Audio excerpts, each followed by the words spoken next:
ભાઈ આપના ઉપર એક આક્ષેપો થયા છે, શું કહેશો? જે આક્ષેપો મારી ઉપર કરવામાં આવેલા છે એના માટે જ આજે હું મીડિયા દ્વારા રજૂઆત અને લોકો સુધી મારી વાત પહોંચે એ માટે હું આપની પાસે એના માટે જ આજે હું આવ્યો છું, જે આ આક્ષેપોનો ખુલાસો કરવા માટે. એટલે લોકોને પણ હું સંદેશો દેવા માંગુ છું અને આપ શ્રી બધાને પણ હું સંદેશો દેવા માંગુ છું કે જે વિરોધ પક્ષના દ્વારા જે આવા આક્ષેપો કૌભાંડના કરવામાં આવેલ છે, એટલે પહેલાં તો હું એને એ વાતમાં સમજાવીશ કે એને એવું કહેવામાં આવે છે કવા ગોલતર અને કૌભાંડ કરેલ છે. તો કવા ગોલતરનું કે વોર્ડ નંબર 5ના કોર્પોરેટર વજીબેન ગોલતરનું ક્યાંય પણ કોઈ એક પણ ડોક્યુમેન્ટ કોઈ આપેલ નથી અને ક્યાંય પણ એવો કોઈ જાતનો કૌભાંડ ક્યાંય કરેલ નથી. અને જે સમિતિએ સર્ચ કરેલ એમાંય પણ ક્યાંય કવા ગોલતરનું નામ આવેલ એ કઈ બાબતે ક્યાંય નથી. એટલે હું આપની સમક્ષ આજે હું રજૂ થયો છું કે જે મારે રજૂઆત કરવા માટે. એટલે જે આ કૌભાંડની વાત છે એ તદ્દન ખોટી વાત છે અને અમારો પરિવાર જે એને 7 થી 8 નામ લખેલા છે. આજે પણ મેં એક ન્યૂઝમાં વાંચ્યું કે 7 થી 8 નામ જે એની અંદર 23 નામો ટોટલ બાદ કરવામાં આવેલ છે જે સમિતિ દ્વારા. તો એ સમિતિને હું ધ્યાન દોરવા માંગીશ કે એને જે સમિતિએ જેવી રીતે તપાસ કરી હોય એમાં મને કોઈ વાંધો નથી, કોઈ પ્રોબ્લેમ નથી, પણ જે ગરીબ માણસોના જે આવાસો તમે રદ કરવામાં આવેલ છે તો એના માટે પહેલાં એ બધા લોકોને તમારે ત્યાં બોલાવવા જોઈએ અને લોકોને બોલાવીને લોકોને સાંભળવા જોઈએ અને પછી તમારે આ એક નિર્ણય લેવો જોઈએ રદ કરવો. જેમ અહીંયા જેટલા લોકો રહે છે એ બધા ગરીબ માણસો રહે છે, અહીંયા કોઈ કરોડોપતિ લોકો રહેતા નથી. તો અહીંયા જે લોકોને મળવાપાત્ર છે એ બધાને મળવા જોઈએ. અને અત્યારે 193 મકાનનો ડ્રો થયેલ છે અને હજી પણ અહીંયા 100 જેવા લોકો કદાચ મારા અંદાજે બાકી હશે. તો એના ડોક્યુમેન્ટ 2010ના પૂર્વ ન થતા હોય તો એને પણ ન મળે એવું ન બનવું જોઈએ. એના જેટલા લોકો અહીંયા રહે છે એ બધાને આવાસની ફાળવણી થવી જોઈએ. અને અહીંયા કેટલા વર્ષોથી રહે છે એનું એક ઉદાહરણ રૂપે હું તમને એક દાખલો આપીશ કે જ્યારે ભરતભાઈ મકવાણા ડેપ્યુટી મેયર હતા ત્યારે એ એરિયાની અંદર ડેમોલેશન માટે કોર્પોરેશન દ્વારા પ્રોસેસ કરવામાં આવી. ત્યારે ભરતભાઈ મકવાણાની હાજરીમાં એ સમયે કોંગ્રેસના કોર્પોરેટરે અધિકારીઓ ઉપર ફડાકો મારી અને આ આવાસો એકવાર જે તે સમયે આજથી 20 વર્ષની આસપાસ બંધ રાખવામાં આવેલ છે. એ પણ મને યાદ છે એ સમયે પણ મારી અહીંયા ત્યાં હાજરી હતી. એટલે કોઈ એવા અહીંયા લોકો નથી રહેતા જે આજકાલથી આવેલા હોય અને કોઈ લેભાગું કોઈ કોટર લઈ જતા હોય એવો કોઈ પણ અહીંયા આજ સુધીમાં એવા કોઈ હજી અહીંયા રહેતા નથી કે જે આપ સમજો છો. અને જે વિરોધ પક્ષના લોકો અત્યારે જે હમણાં 2-4 દિવસ થયા ઘણો વિરોધ કર્યા છે એને પણ હું આ મીડિયા દ્વારા એક સંદેશો આપવા માંગુ છું કે ભાઈ આ તમારા પ્રતાપે જ આ લોકો આજ હેરાન થાય છે ને એવા 150 થી 200 પરિવારો જે છે જે તમારા કારણે આજે અહીંયા ઘરવિહોણા આજ મચ્છાનગર, બેટ દ્વારકા અને સાગરનગરની અંદર જે ગરીબ માણસો આજે હેરાન થાય છે એની જ તમને બદદુઆ લાગી છે. એટલે આજ તમે આખા રાજકોટની અંદર એક જ જગ્યા ઉપર એક જ સીટ છે તમારી પાસે, બાકી તમારી પાસે નકર હોત નહીં. બદદુઆ લાગી છે, દુઆ લીધી હોત ને ભાજપની જેમ તો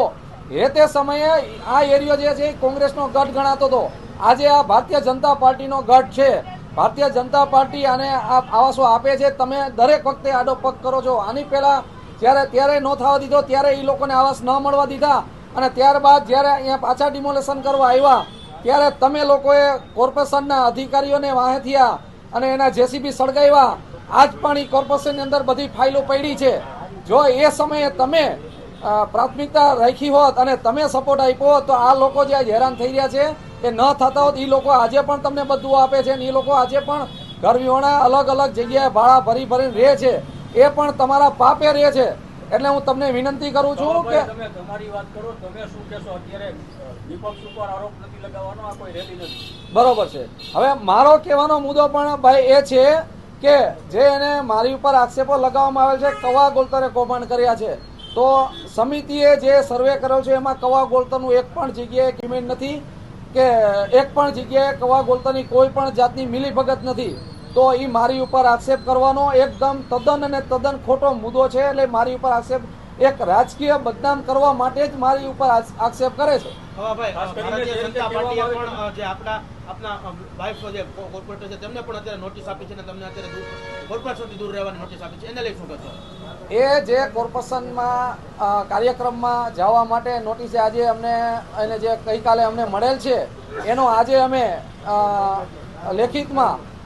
અમારા પ્રમુખ સાહેબને કાર્યાલયે અમે આપવા જવાના છીએ અને એ જ ખુલાસો કરવાના છીએ કે આજે નોટિસ આપી છે આમાં અમારા કૌભાંડ બાબતે જે વાત આવી છે તો અમારું કોઈ પણ જાતનું કૌભાંડ ક્યાંય છે નહીં ને અમે એની અંદર જે સમિતિએ સર્વે કરી લીધું છે એની અંદર અમારા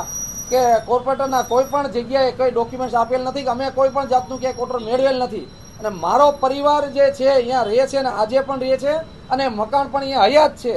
અને એમાંય જો કોર્પોરેશનના ધારાધોરણ મુજબ નિયમ મુજબ આપવામાં ન થતા હોય અને મળવાપાત્ર ન હોય તો એ પણ અમારે કંઈ લેવાના કોઈ રીતે થતા નથી અને એના સર્વેમાં જે લોકોના નામ આવેલ છે કે 23 લોકોને અલગ અલગ જગ્યાએ મકાન છે એટલે મકાન રદ કરવામાં આવે છે પણ એ હું ધ્યાન દોરવા માંગીશ આપને કે જ્યારે ડિમોલેશન કરવાની વાત આવી સામે મકાન દેવામાં આવી ત્યારે કોર્પોરેશનના અધિકારી દ્વારા અમને માત્ર ને માત્ર એટલું કહેવામાં એરિયાવાળાને બધાને કહેવામાં આવેલ કે કોઈ પણ જાતની સ્કીમ કે કોઈ વાત નથી માત્ર ને માત્ર પ્રદ્યુમન પાર્કનો આપણે વિકાસ કરવાનો હોય કોર્પોરેશન દ્વારા તો આ મકાનો સામે તમને પાકા મકાન આપવાના હોય એટલે તમારે આ મકાનો સ્વેચ્છાએ ખાલી કરીને તમને પાકા મકાન અમે આપી તમે એમાં જતા રહો એટલે તમે બધા ડોક્યુમેન્ટ્સ આપો અને અમે તમને ડોક્યુમેન્ટ લઈને મકાન આપી અને એને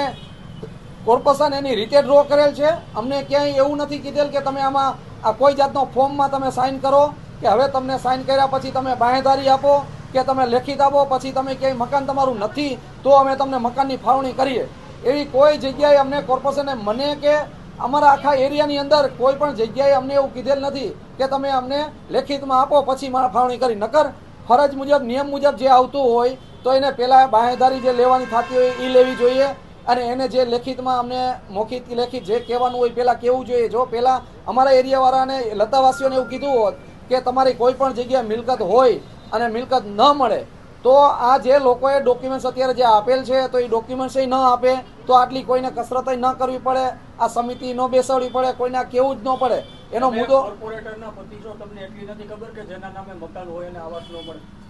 સાહેબ એ વાત આપની સાચી છે જે તમે કહેવા માંગો છો પણ હું તમને એ જ વાત ઉપર લઈ જવા માંગુ છું કે કોર્પોરેશન દ્વારા એવી કોઈ સ્કીમમાં લાભ નથી આપેલો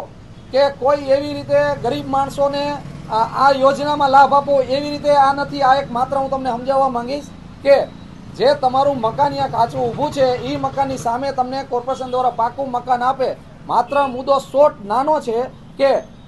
તમે આ મકાન છે મકાનની સામે તમને ઓપ્શનમાં મકાન આપવામાં આવે પાકું એવી વાત અમને કોર્પોરેશન દ્વારા કરવામાં આવેલ અને એ વાત દ્વારા એ બધા એગ્રી થયેલ બાકી તો આ મુદ્દો છે 20 વર્ષથી ચાલ્યો આવે છે એ એરિયાવાળા પણ કોઈ જાતનું એગ્રી નહોતા અને એરિયાવાળાને કોઈ ખાલી કરવા માટે બધા લોકોને અહીંયા માલઢોરવાળા આડાવરા બધા લોકો અહીંયા જાજા પરિવારમાં રહે છે પણ આ લોકોએ કહેવામાં આવેલ કે તમને માત્ર મકાનની સામે મકાન બીજી કોઈ તમારી પ્રોસેસ કરવામાં નથી એટલે બધા કાગળ આપેલ છે બાકી જો એવું કીધેલ હોત કે તમે કોઈ પણ જગ્યાએ તમારું મકાન હોય તો આપવામાં ન આવે તમને આ લાભ હેઠળ આપવામાં આવે છે તો આ ડોક્યુમેન્ટ જ ના આપવામાં આવે તમને આ મકાન આવાસનું મળ્યું હતું નહીં આવાસનું મકાન મળેલ નથી જે મકાન અહીંયા કાચું છે ને કાચા મકાનની સામે મકાન આપવામાં આવે છે એ હજી કોઈને મકાન આપેલ નથી નહીં સરકારી યોજનાનો લાભ નથી એ જ હું તમને સમજાવવા માંગુ છું જે આ ફ્લેટનો ડ્રો એને કરેલ છે ને માત્ર ને માત્ર જે અહીંયા મકાન છે મકાનની સામે મકાન આપવા માટે જ ડ્રો કરેલો છે તમે તો સક્ષમ છો તમારી પાસે તો લક્ઝરીઝ કાર છે યસ છે 100% છે પણ એ હું તમને કહેવા માંગીશ કે મારા નામનું એક પણ ક્વાર્ટર નથી કે મારા વાઇફના નામનું પણ એક પણ ક્વાર્ટર નથી કે અમે ડોક્યુમેન્ટ પણ આપેલા નથી